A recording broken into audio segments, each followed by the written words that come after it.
El pasado 24 de febrero, el presidente ruso Vladimir Putin justificó su invasión a Ucrania llamándola una operación militar especial con el objetivo de defender al pueblo del Donbass, que según él, durante 8 años ha sufrido de persecución y ha sido víctima de lo que calificó como un genocidio. Putin aseguró que su objetivo es la desmilitarización y la desnazificación de Ucrania. El líder del Kremlin en un principio dijo que estaba preocupado por la seguridad nacional del país, dada la expansión de la alianza militar de la OTAN en Europa del Este, pero al anunciar su incursión militar, Putin utilizó una serie de conceptos y hechos históricos para así justificar ante el mundo y en especial ante el pueblo ruso estas acciones militares contra el pueblo eslavo. No ofreció pruebas de los supuestos lazos del gobierno ucraniano con movimientos neonazis que sin embargo sí han tenido un auge en Ucrania, particularmente desde el año 2014. Y por ello entonces saludo a Diego Repenin, él es historiador y doctor en estudios rusos en la Universidad de Bristol. Gracias a Diego por estar con nosotros en Directo América de France 24, porque Putin asegura que el gobierno de Ucrania es un régimen nazi genocida. ¿Qué pruebas además tiene de esto el presidente ruso? Hola Raúl, muchas gracias por la invitación. Bueno, es un tema complicado, ¿cierto? El tema de hablar de la nazificación de Ucrania, ¿cierto? Y el utilizar el concepto nazi para justificar la invasión. Y en ese sentido yo creo que Putin hace más bien un, un uso exagerado de una situación que existe realmente en Ucrania para justificar, ¿cierto?, su invasión de Ucrania.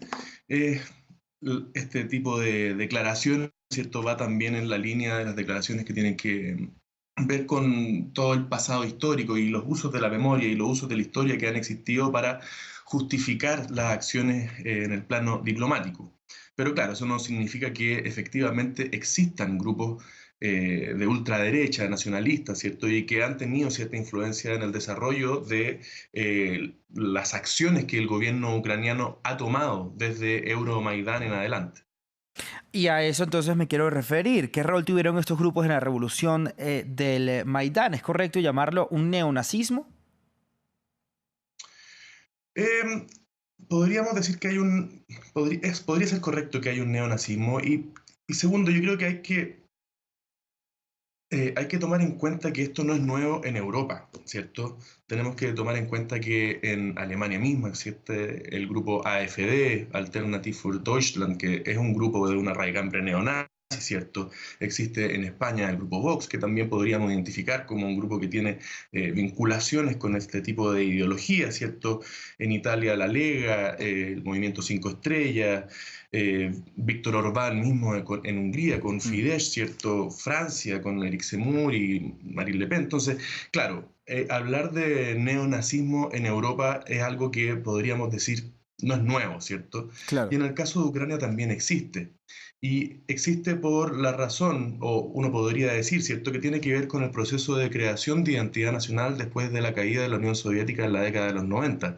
Tiene que ver, ¿cierto?, con este proceso de separarse, ¿cierto?, y definirse en oposición a lo que había sido eh, por decirlo así, el poder al cual estaba subordinado, ¿cierto?, que era la Unión Soviética. Y en ese sentido, la utilización de un nacionalismo exacerbado que se define en oposición, ¿cierto?, al poder ruso, puede asumir en algunas ocasiones, ¿cierto?, este carácter ultranacionalista e incluso neonazi, sobre todo si es que se rescata la figura, ¿cierto?, de este colaboracionista que existió en Ucrania durante la Segunda Guerra Mundial, Stepan Bandera, ¿cierto?, que sí efectivamente participó y tuvo un rol activo dentro de la ocupación nazi de Ucrania. Ahora, Diego, se puede decir que, como lo afirma además el presidente ruso Vladimir Putin, que el gobierno de Volodymyr Zelensky tiene ciertas implicaciones y cierto pues, sentido de pertenencia con estos grupos neonazis. Esa acusación es real o puede estar un poco infundada. ¿Qué hay de cierto en esto? Mira, la influencia de estos movimientos neonazis al interior del gobierno actual, ¿cierto? Eh, Existe, es marginal, pero existe. Desde 2014 en adelante la participación en la Rada, ¿cierto?, el Parlamento ucraniano, de estos grupos neonazis ha sido bastante pequeña, ¿cierto? Estamos hablando del 2%. Sin embargo, hay que tomar en cuenta otros factores, como el hecho de que el sistema partidista al interior de Ucrania es un sistema partidista que es bastante poco ideológico, más bien tiene que ver con redes clientelares, ¿cierto?, manejadas por grupos oligárquicos.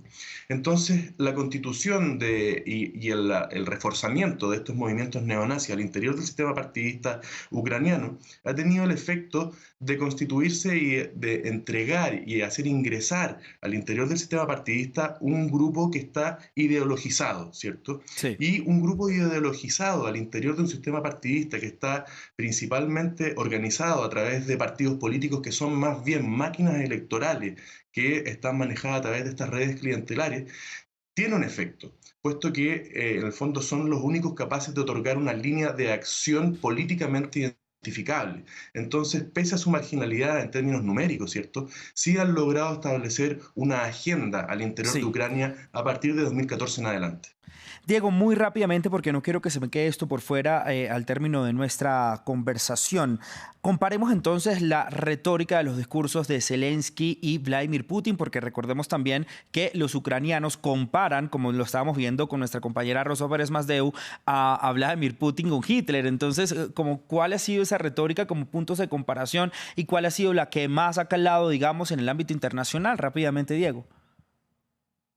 Bueno, yo creo que en toda guerra, la guerra es tanto militar como de palabras, ¿cierto? La guerra por la narrativa del conflicto, ¿cierto?